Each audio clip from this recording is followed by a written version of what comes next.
primarily. So today we are going to introduce our viewers, our readers of the content on Insta to the terrain of gendered symbolic changes. And in Suno, we're looking at essentially both verbal as well as non-verbal exchanges where power relations are actualized. So last week was about Sthan, it was about spaces. This week, in fact, is about language and how it has certain hidden manifest aspects of power.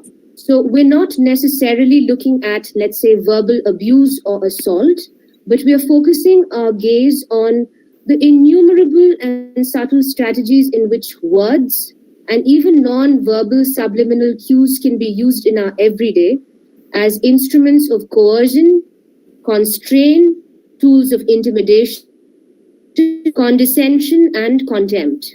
So the prick of these words, the sting of these words, often overlooked given their perfect, amalgamation with the mundane, it evokes a lot of feelings for the experiencer. The pain is very difficult to express because that particular, remark, which might be off the cuff, which might be intentional, can leave a deep sense of hurt for the experiencer.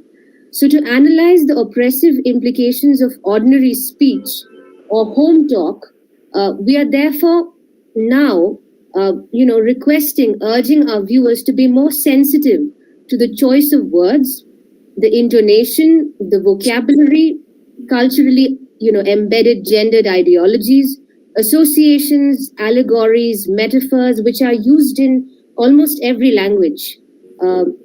And a lot of vernacular as well. So there are also benign jokes that evoke, experience of violence and embodied pain. So our area of focus for this segment is at the confluence of interactional sociolinguistics, gender studies, and gender. But in Viraam, we're privileging the layered experiential narratives and subjectivities of women, essentially. So this is about the segment that we're having.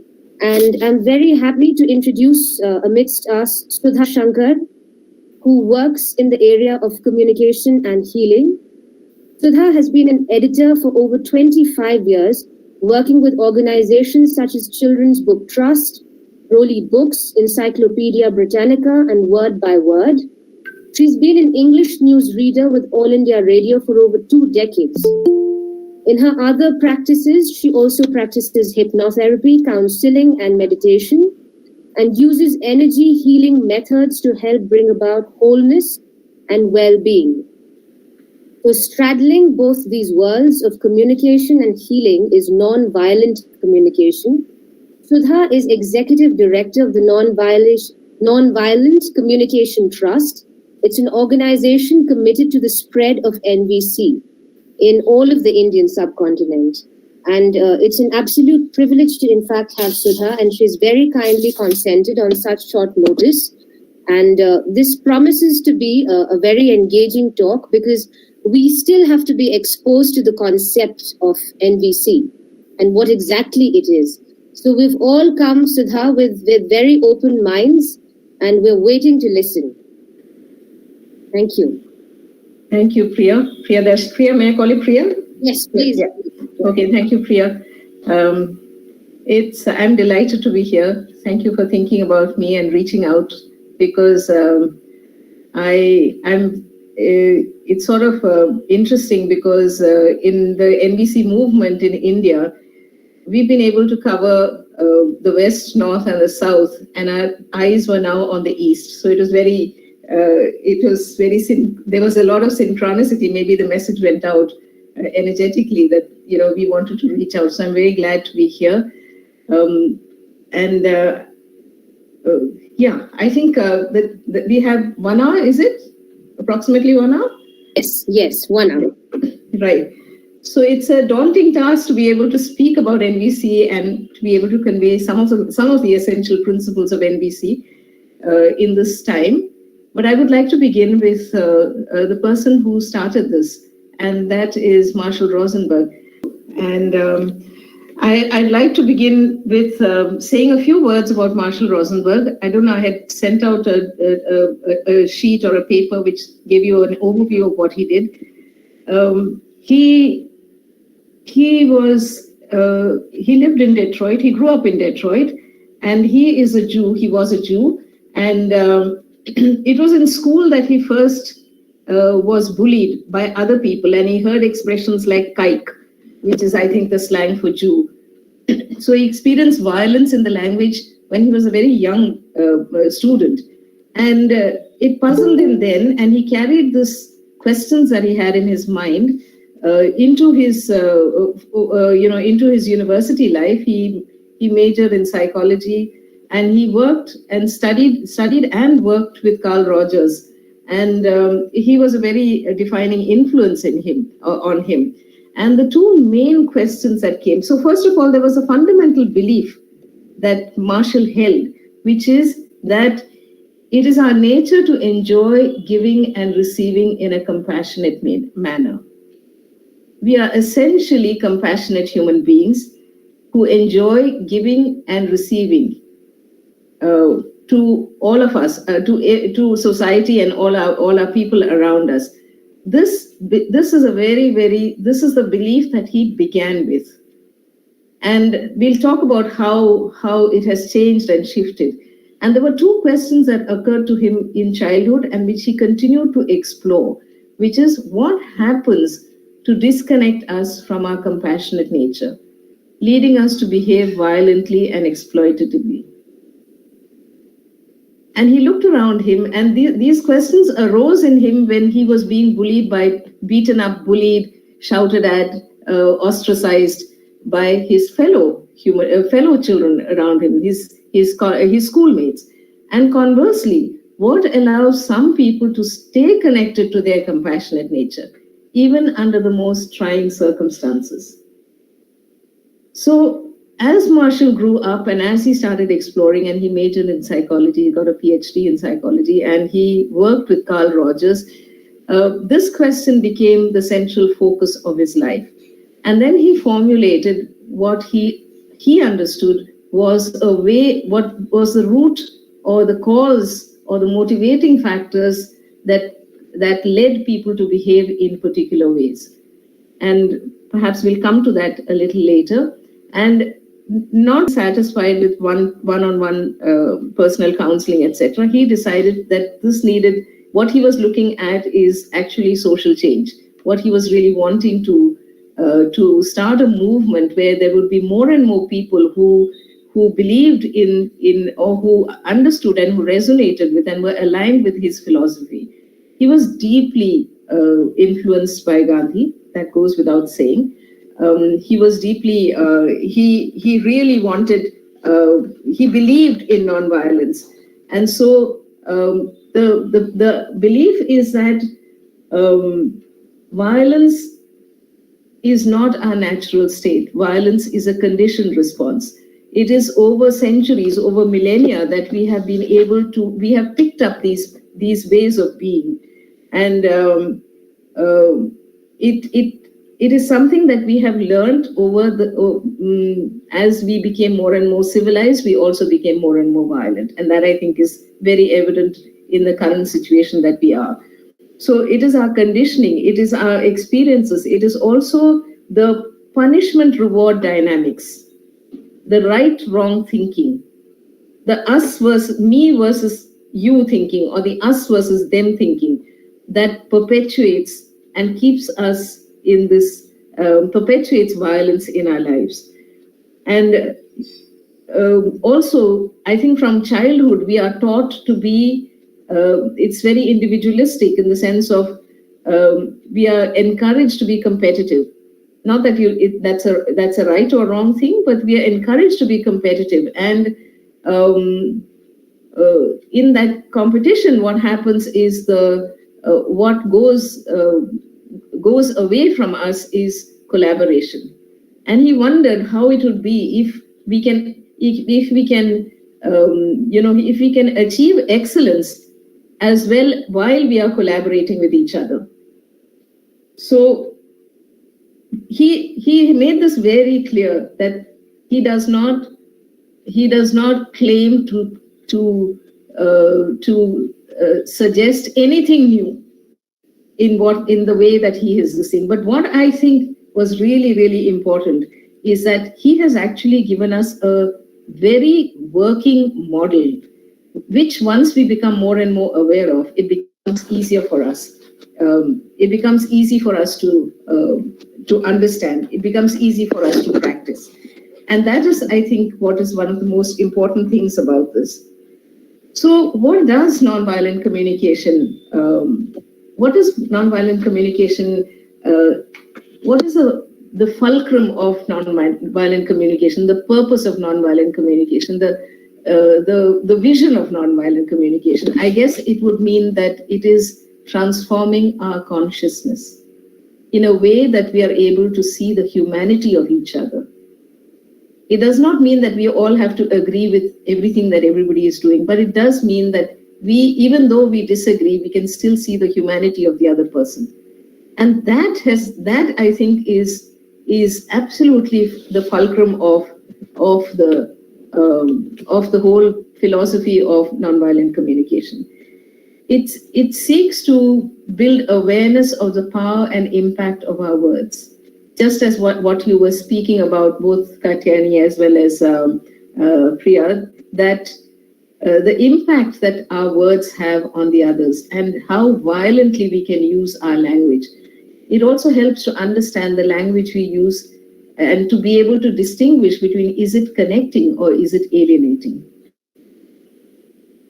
And it equips us to contribute to a world that operates on a power with dynamic rather than a domination subjugation paradigm.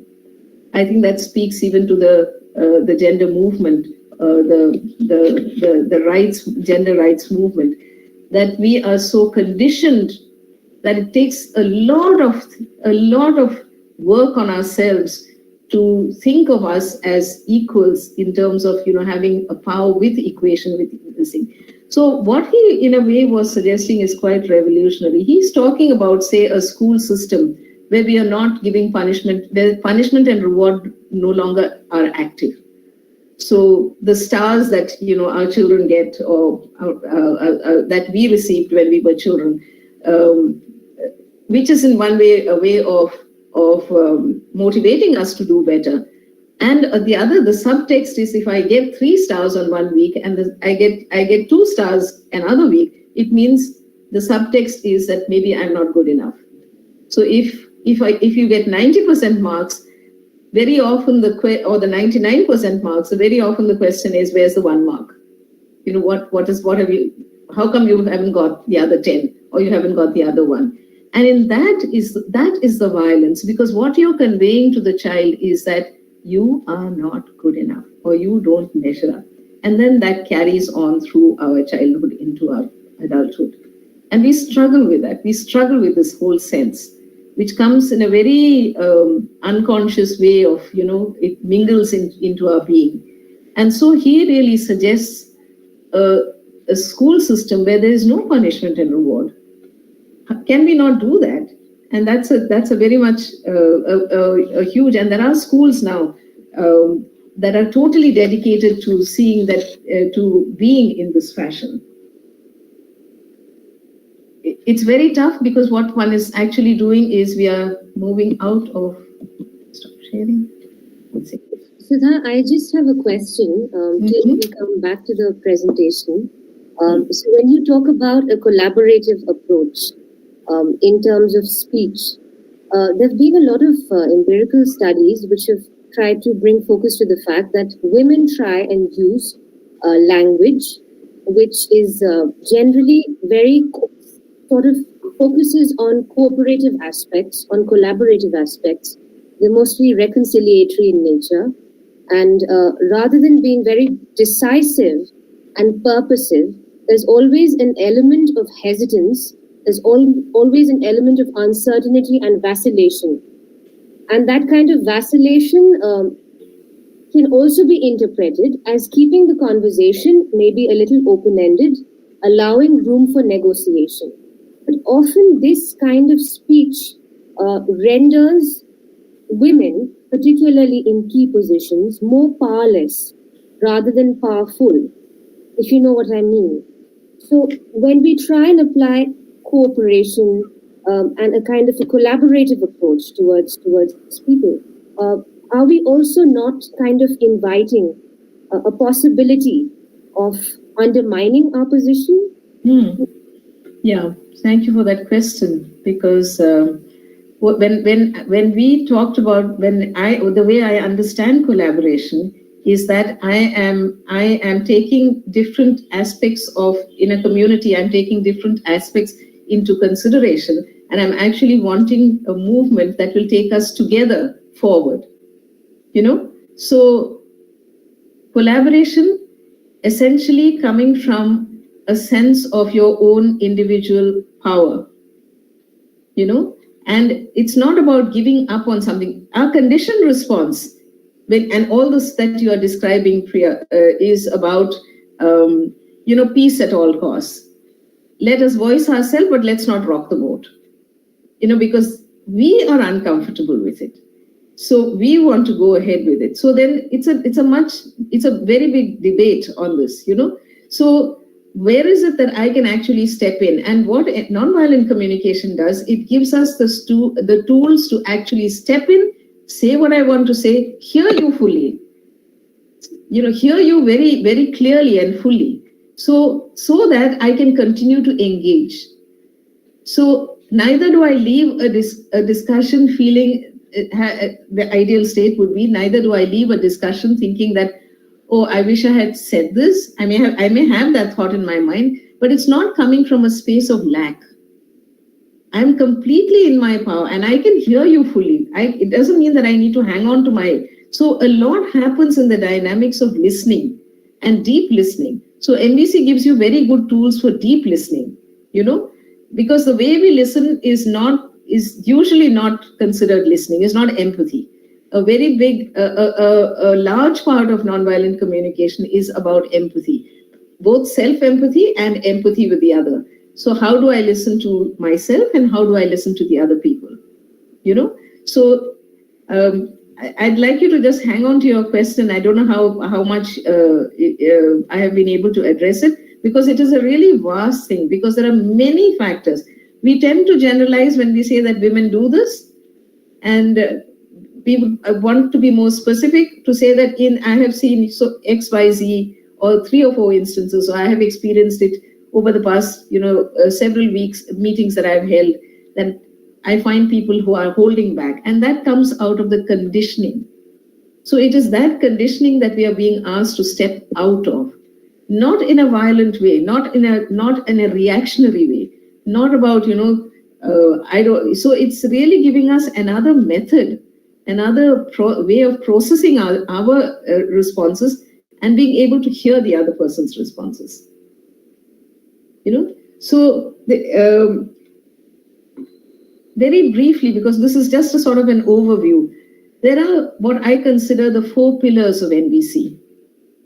The first is intention. That's a question that we ask ourselves all the time. What is my intention when I want to say this? What is my intention when they say, is my intention to connect? So connection, if my intention is to connect with you, you and I may be having a quarrel. And if my intention is to connect with you, I will be coming from a different energy. If my intention is to scold you, if my intention is to correct you, then I'm coming from a different energy. And we are not saying it is right or wrong. We are just saying that the results you may come out of a discussion, you may feel very differently if your intention is to connect.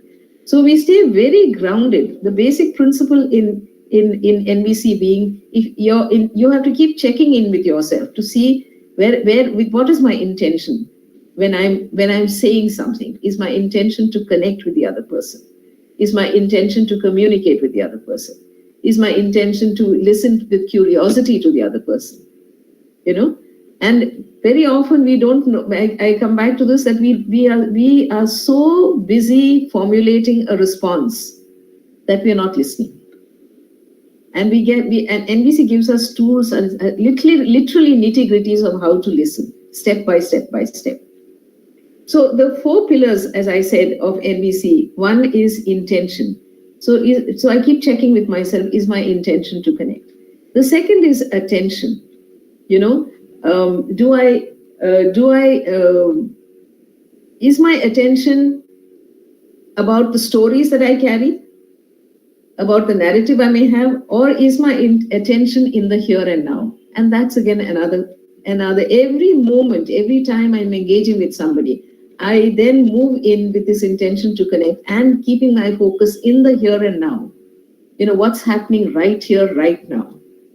And although I may have had many experiences, if I really want to connect with the other person, I want to be able to park those for the time being and then come in a very new way to the person, afresh, to engage with that.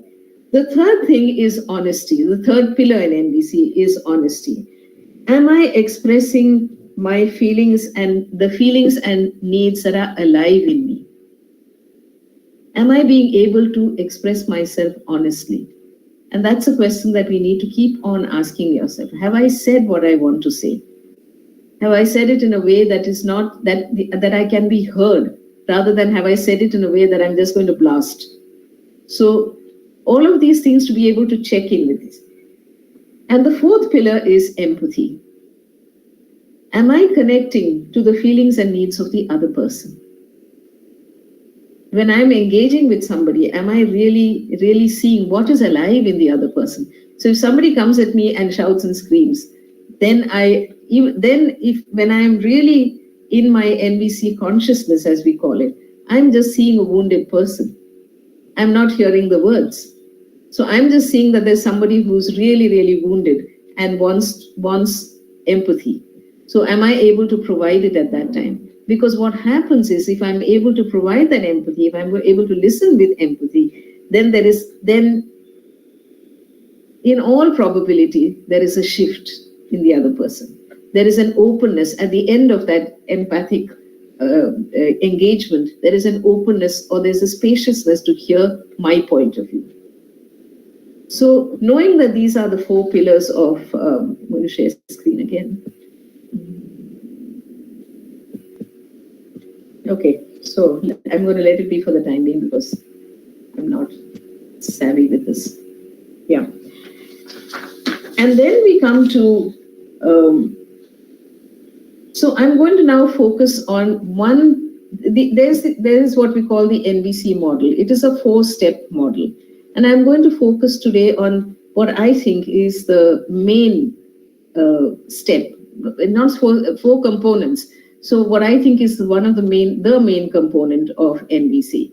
And I'm going to ask you a question, which I'm going to request you to write down or jot down. So the question is, besides air, water, food, shelter, and clothing. I repeat, besides air, water, food, shelter, and clothing, what do you think is absolutely essential for you to thrive in life? I'll put it down in chat.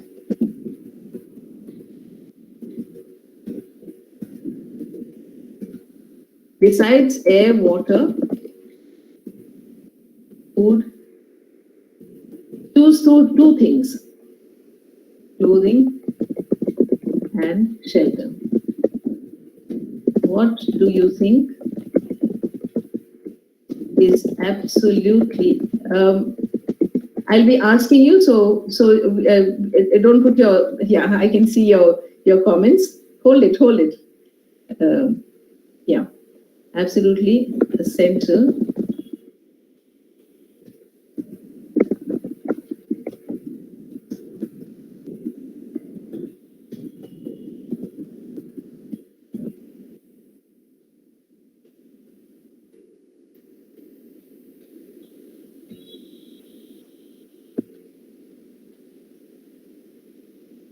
So we have three responses so far, Sudha. Yeah, it's okay. I'm just giving you 1 minute so that everybody can say two things. Why am I not able to share screen? All right. Would you like to share your PPT with one of us? Then maybe we can do that.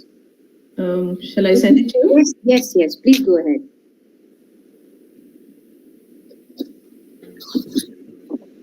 On WhatsApp? Yes, absolutely. Thank you. Because that will take Sure.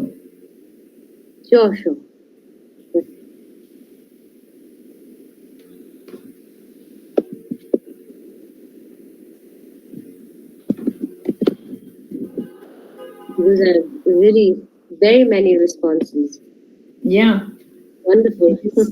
Yeah. We'll collate them.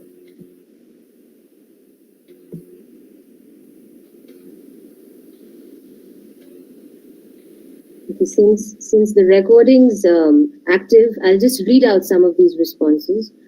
So Rahul says being understood. No. Just a minute. Just a minute. I need to do something more. Sure. So yeah. 1 minute.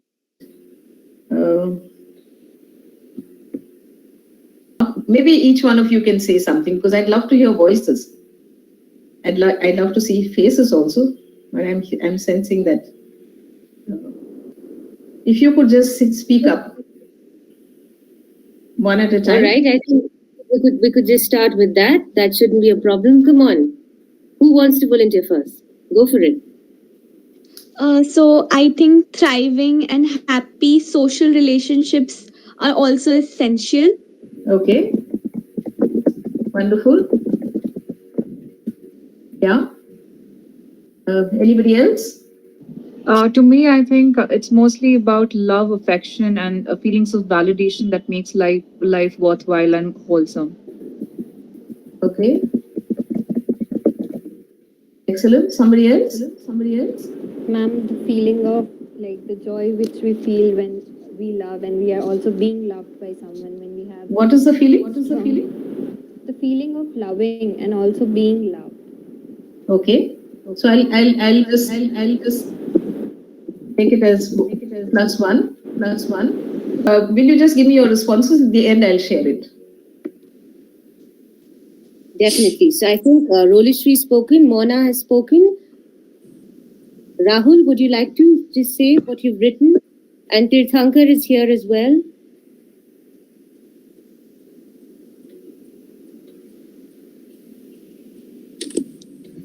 For me, it is being loved and understood. Yeah. So being understood. I hear that.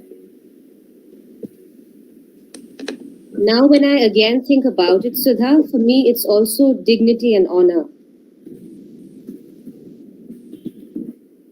Yeah. Being heard and satisfaction. Being heard. And satisfaction. What else?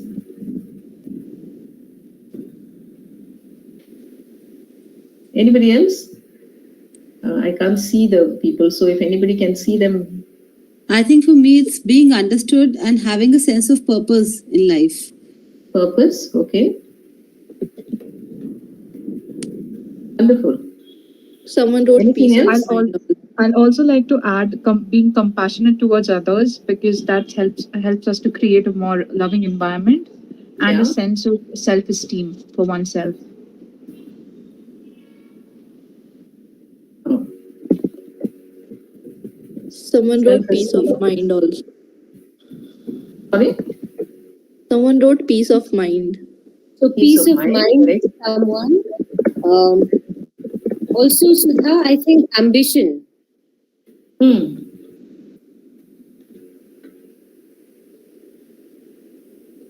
Say more about ambition.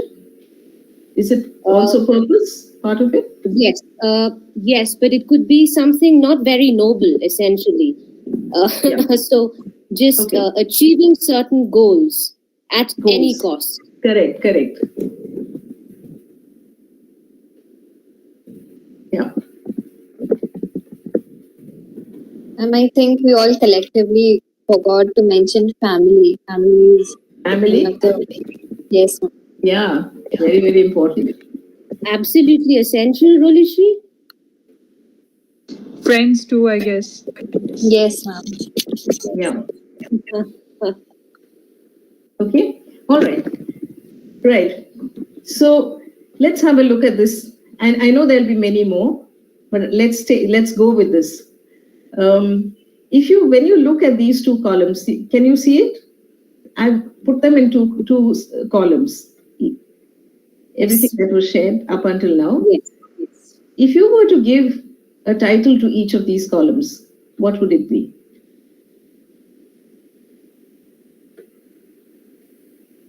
Anything that comes to your mind. I would like you to speak because that's what helps me. And I can't see the chat anyway now.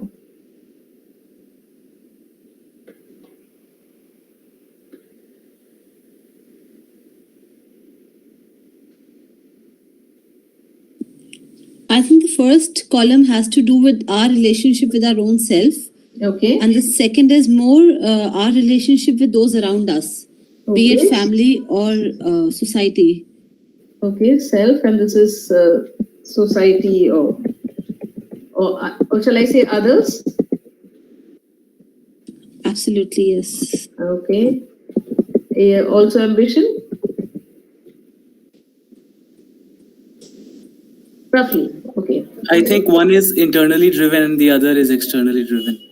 One is internally driven, the other is externally. Which one is internally driven? Being understood, purpose, compassion. Yeah, okay. Internally driven. And this is externally driven. Anybody else? Can we say the first column being more of a psychological aspect and the second one as a social aspect? I think that's about it. Okay, right. So in nonviolent communication, how we describe this column on the left is everything on the left are basically our needs. And on the right, these are strategies we used in order to meet certain needs. I'd like you to have a good look at it. On the left, in nonviolent communication, we say that this category would come under the heading of needs. And on the right, these are strategies that we use in order to meet our needs. So if we were to look at this,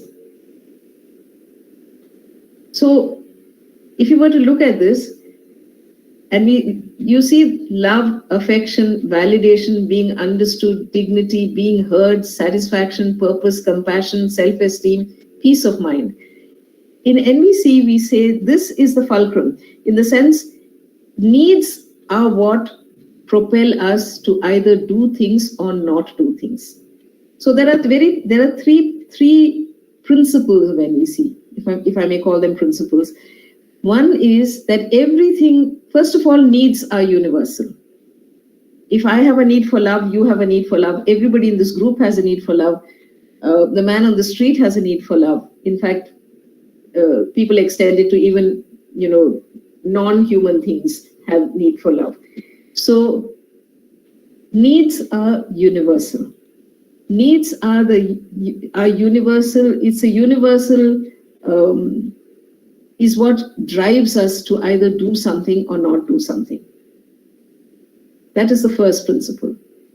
Everything that we do or we do not do is an attempt, in inverted commas, is an attempt to meet our needs. Everything that everybody does or does not do is an attempt to meet needs.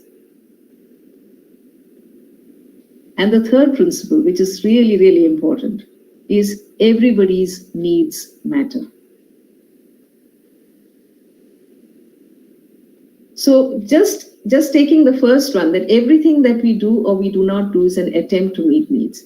Let's look at the strategies list. Let's pick up family. When I say family and friends, what needs of mine are being met through family and friends?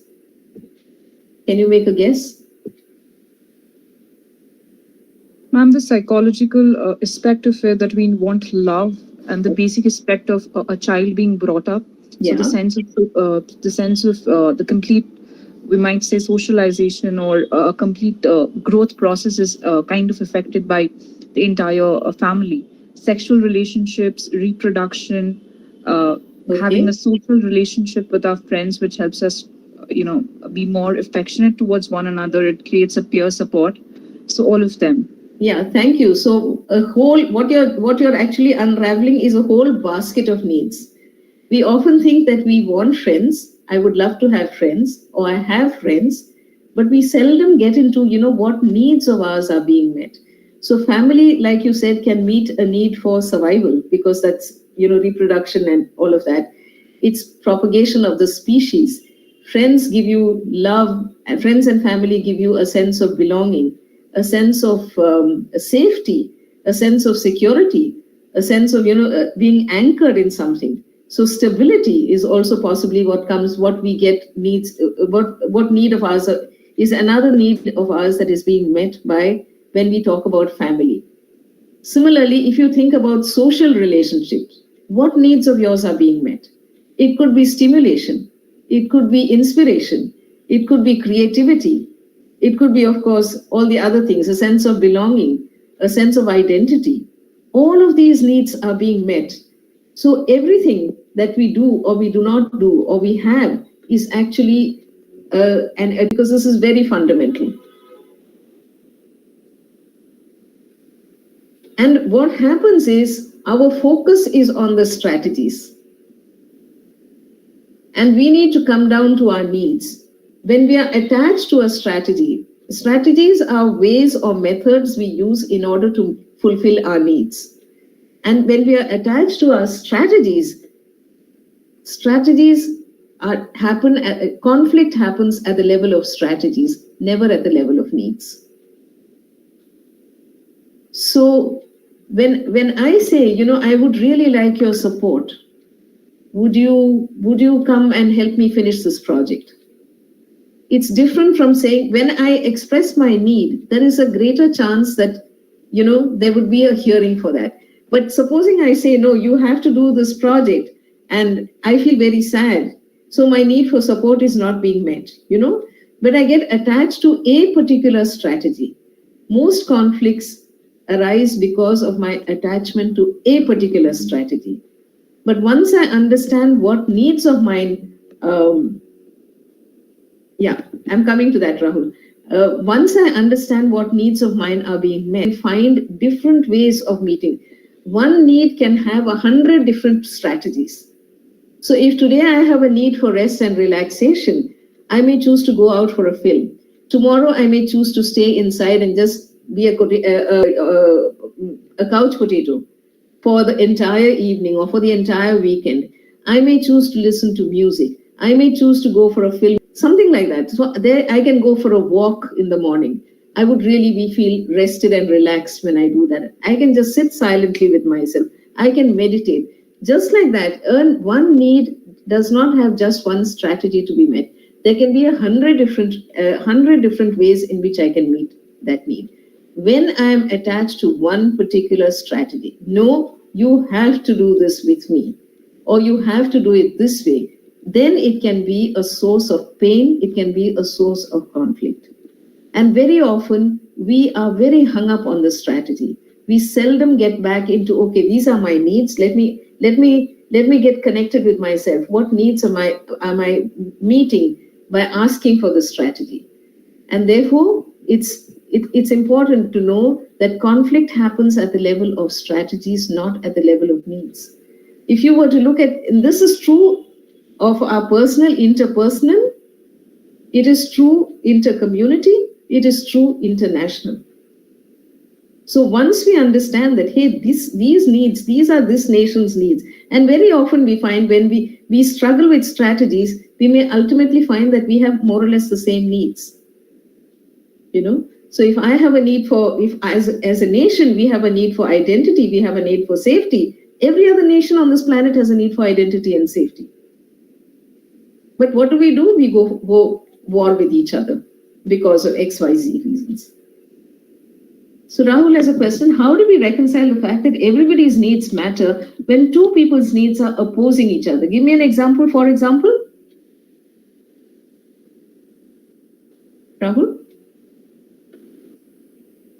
Would you be willing to give me do you have an answer, an example, a specific situation? It could be... Say it's a divorce over a child, and we're talking about child custody. Okay. Then in that case, both the parties have completely different worldviews and regarding who wants the child and who does not want the child, and they're very stuck onto their own personal beliefs. So in that case, how would you reconcile that both of the needs matter along with it? So one part of NVC, thank you for asking that question, because this is a very complex question. It doesn't have one simple answer. Because if two parents are fighting for the custody of the child and the custody, they're both, if you're looking at it through the NVC lens, it is a strategy. The custody of the child is a strategy. I need to ask, there's a process of mediation, NVC mediation, between between a couple that is fighting with each other. And so if I were to ask, I would help one person connect with their needs. I would help the other person connect with their needs. Custody of the child is not a need. Custody of the child is a strategy. So we fight because for various reasons. It could be sheer cussedness. It could be also that, one-upmanship. It could be that great love. It could come out from a space of fear that I'm not completely convinced that the other person will be able to provide a nurturing environment. So I'm coming from a position of care, etc. So when we help people touch base with their needs, and then we engage in a dialogue with each other, and then we see where we can reach, because there is no one solution to it. So are you getting me when I say that the custody of a child is a strategy? And that very often the violence happens, the fights happen, and the chasms between two people happen because sometimes it's a sense of ego that I'm not going to let go. I'm not going to make it so easy for you. I'm not going to just hand over my child to you. What do you think? So there's a lot of hurt. So all violence is a tragic expression of unmet needs. So when I'm in pain, I lash out. And what NVC helps me is to understand that when somebody is in pain, I can actually empathize with the person. And empathy does not mean agreement. Listening does not mean agreement. Deep listening means you're present in a way that with your whole being to the other person. And I can have a different opinion on the matter. So just because I'm listening to you doesn't mean that I have given up on my needs. Just because I'm really empathizing with you doesn't mean that my opinion doesn't matter. So then I come back to this, coming back to the table. What is my intention? If my intention is to connect, and can I see the humanity of someone? It's very hard, especially in difficult situations. A very simple thing. Supposing it's you and your partner are there, and you come home on Friday evening. Both of you have been working. You come home and you want to relax, and your way of relaxing is going out to and having fun outside. And your partner's way of relaxing is, oh, don't talk to me for another 1 hour because I want coffee. I want to put my feet up, etc. Now these are needs. The strategies are different, but the needs are the same. So then begins what we call the dance of communication. So I can take a deep breath and I can say, oh, well, I was really looking forward to going out. We haven't spent time. You haven't gone and seen a film for a long time. And I'm hearing, so we don't use the word but. Because but, whatever you say up until then, the but sort of negates it all. It throws it all out of the window. So we use the word and. So can I then get you a cup of coffee? You restful. Take your time for now, and then we go for the late night show. And it still can be a no. So then how can I then look at other strategies? So I have a question, please, Sudha, and this is interesting. All my interns and members, they've been wonderfully sweet, and they've written about their needs such as love, compassion, family, wonderful. But what about, let's say, let's not be a little politically correct now. What if my needs are not necessarily all about love and compassion? What if my need is power? What if my need is lust? What if my need is dominance? Is that not my authentic self as well? So what we imagine is need. For example, power.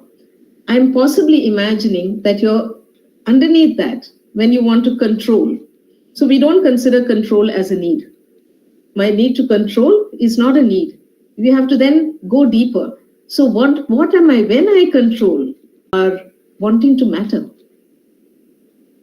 And there you get to the core of it.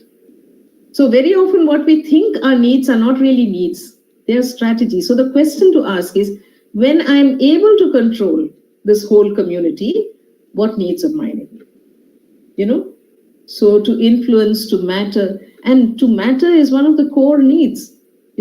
All needs are core, but some are, some really pop up very, very significantly in many people's lives. So, yeah, and there are no bad needs, by the way. So if my lust is a feeling, it's not a need. I'm lusting for you or this thing.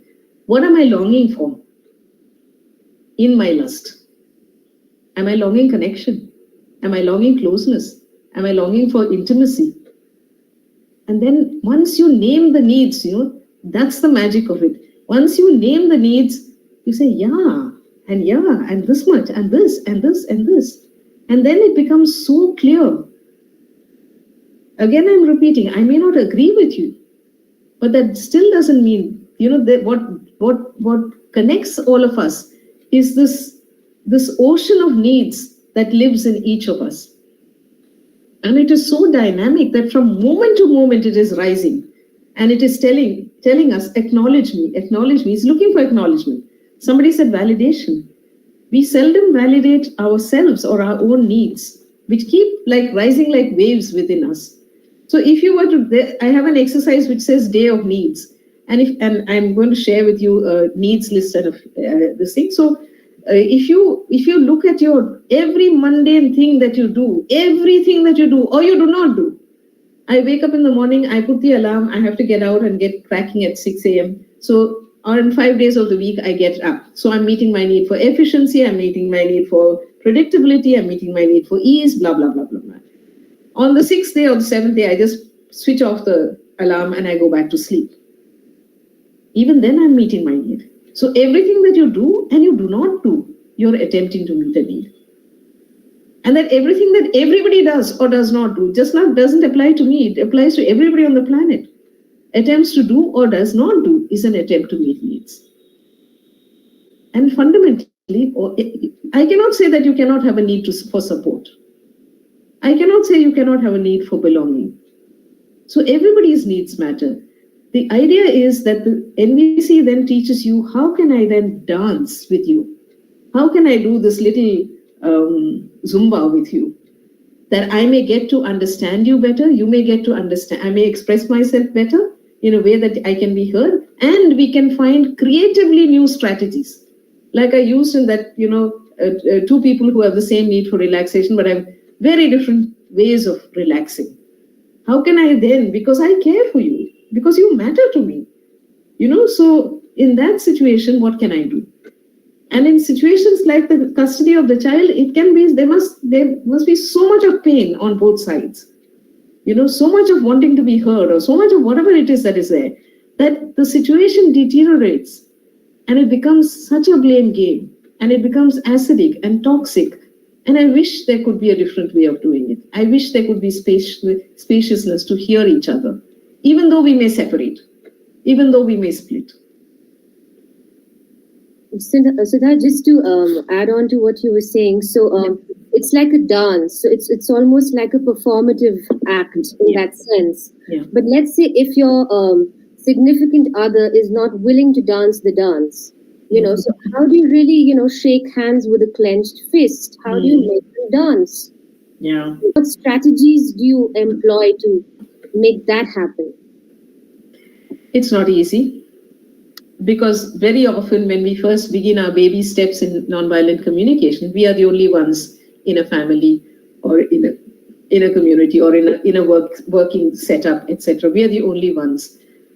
Ultimately, what helped me, and I can say what helped me, because I found so much of value in what was being described.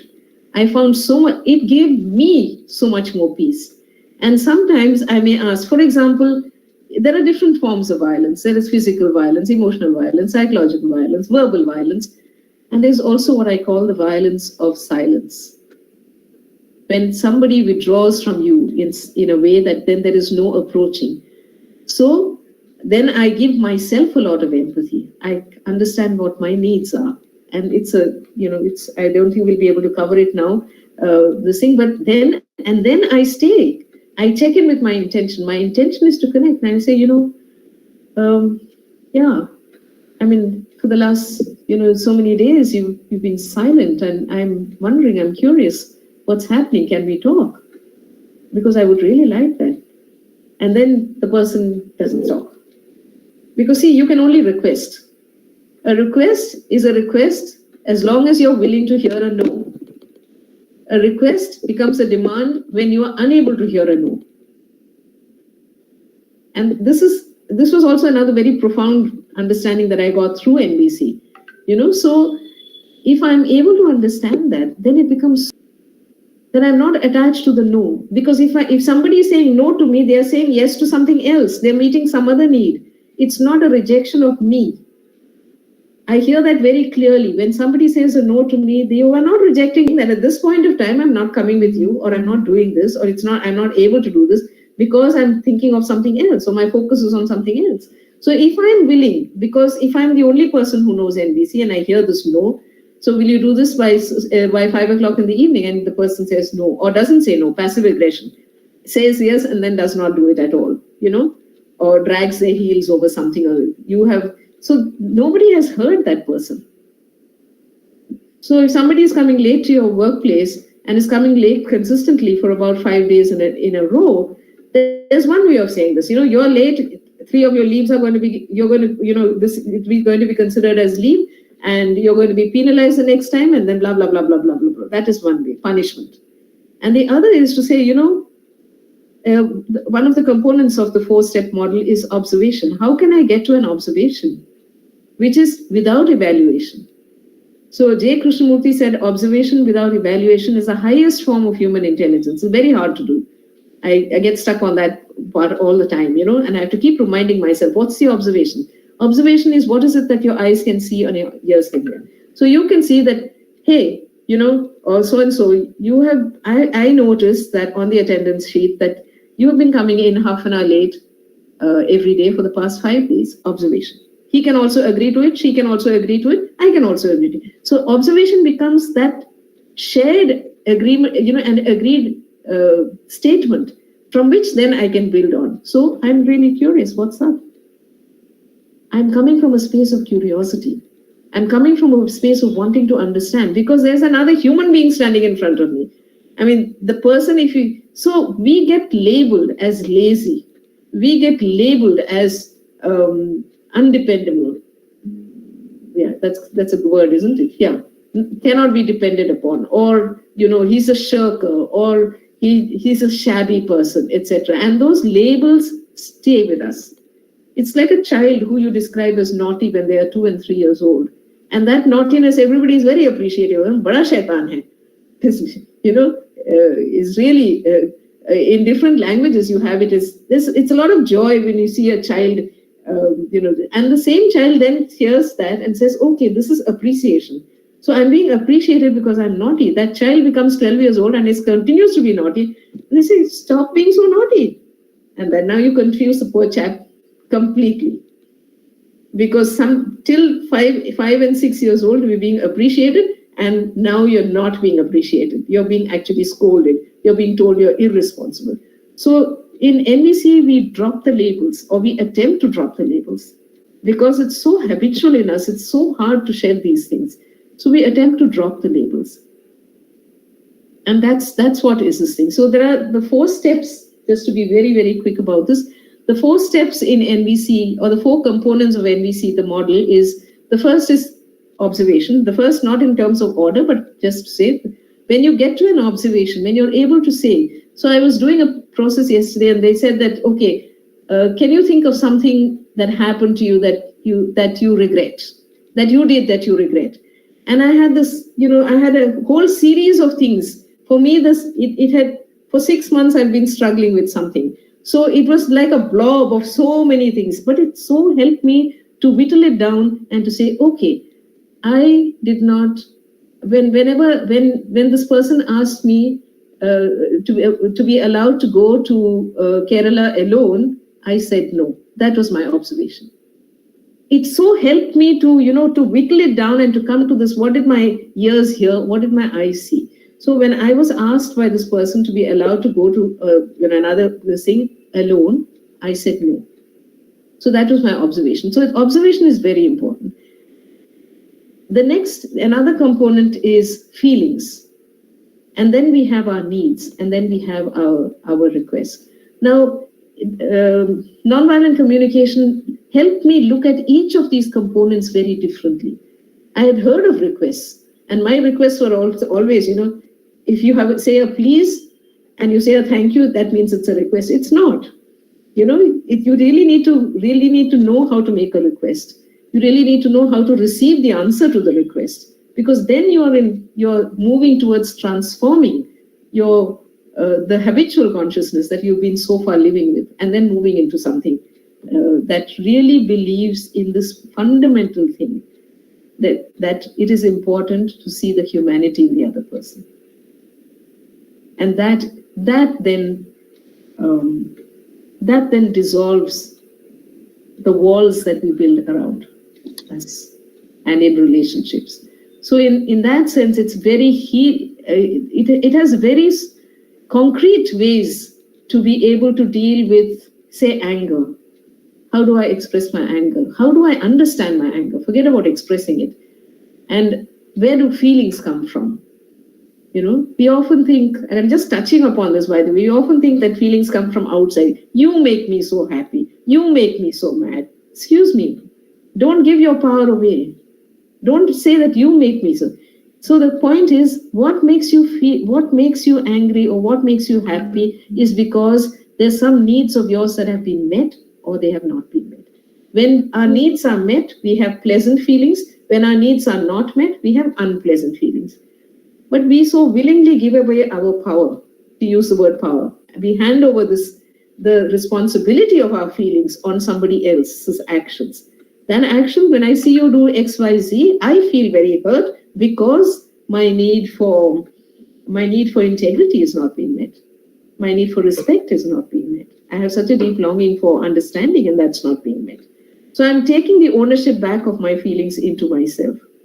And then once I get completely in touch with my needs, whose business is it to meet my needs? My own. It's my business to meet my needs. And how do I meet my needs? I make a request. I make a request either to myself or I make a request to anybody outside of me. So this is the 4 components of the NVC model.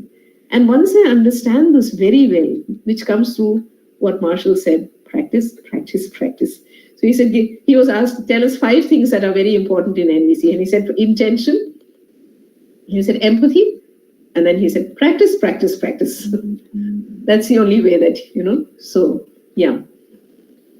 That was I'd like for any questions that we had. Sudha, we have another 5 minutes to wrap up, but Diksha has an interesting question. Yeah. Diksha has poor connectivity. Diksha, are you able to connect? Or shall we read out your question? Okay, thank you for that, because Vasu also has a question. All right, so I'll go ahead with Diksha's question. Yeah. So Diksha writes that the burden to express my needs in a non-hurtful manner, while at the same time taking care of my needs, the burden is now kind of placed on me. So being a woman already makes me non-communicative about my needs, given societal constraints. So now that the burden is also on me to communicate my needs, how do I survive in a toxic relationship? So my question to you, if I go back to the principle that everything that we do is an attempt to meet our needs, my question would be, what needs of yours are being met by you remaining in that toxic relationship? And there are, and there's no judgment involved, and there are. So if I am in a toxic relationship or in a difficult marriage and I choose to continue to stay in that marriage, it's because I have my needs for social acceptance, of perhaps financial security. So when I understand that I am in this difficult marriage, it's not it when I understand that everything that I do is this thing, it takes away victimhood from me.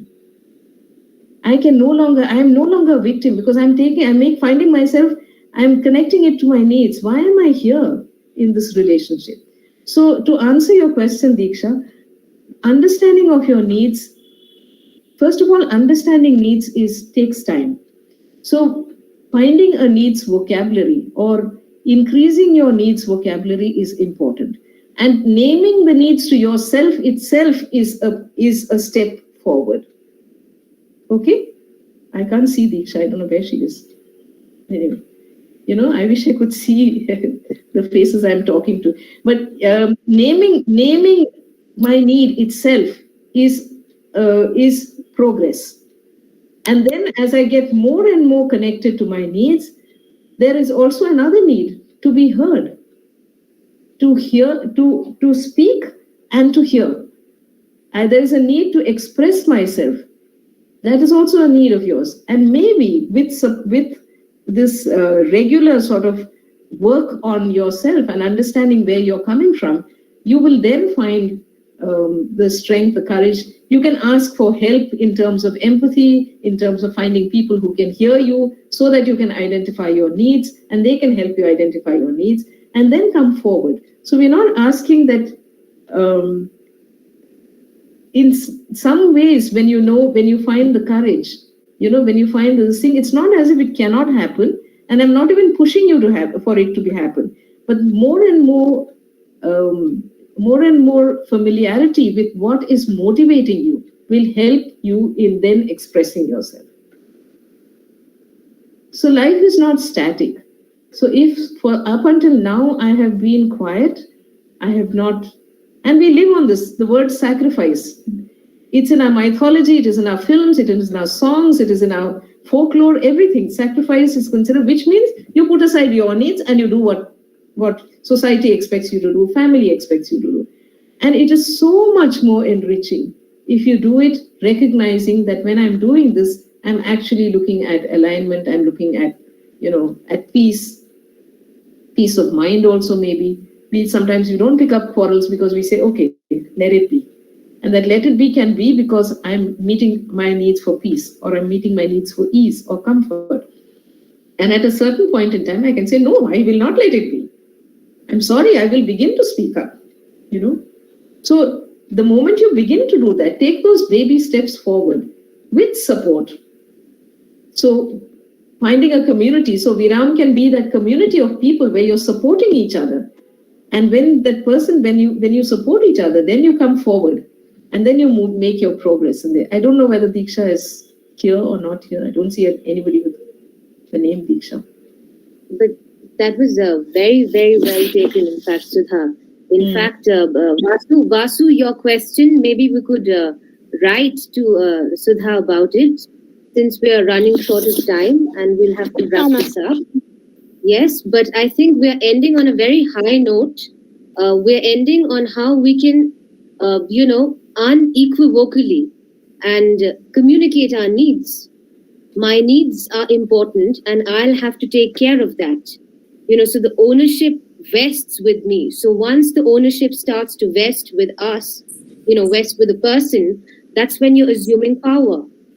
And in fact, we'll really look forward to also ways of speech and communication, Sudha, on how we can, articulate our needs better.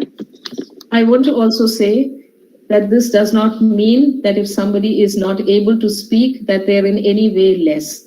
At that point of time, what that person needs is a huge amount of support and listening, deep listening. so that that can be a sort of a balm.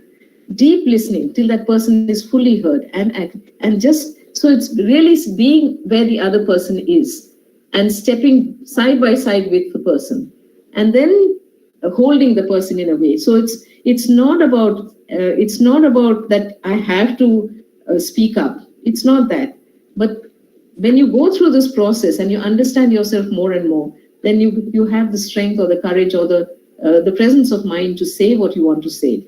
Because anything that is said, that is done out of a sense of duty or obligation or fear or punishment or reward, the relationship suffers. It's not an authentic relationship. At some time or the other, resentment will build in. And people do live with resentment. Resentment is a very, very corroding emotion. It eats up into yourself. And all of us have experienced it at some point or the other. Thank you very much. Thank you so much. Thank you so much. Helping us understand the concept. I think now we'll have to understand the art. This is a dip into a toe. You dipped your toes into it. Hopefully. Absolutely. Thank you so much. Thank you, all of you. Thank you. All right, Sudha. Thank Stay you. well. Bye. Bye. Good night.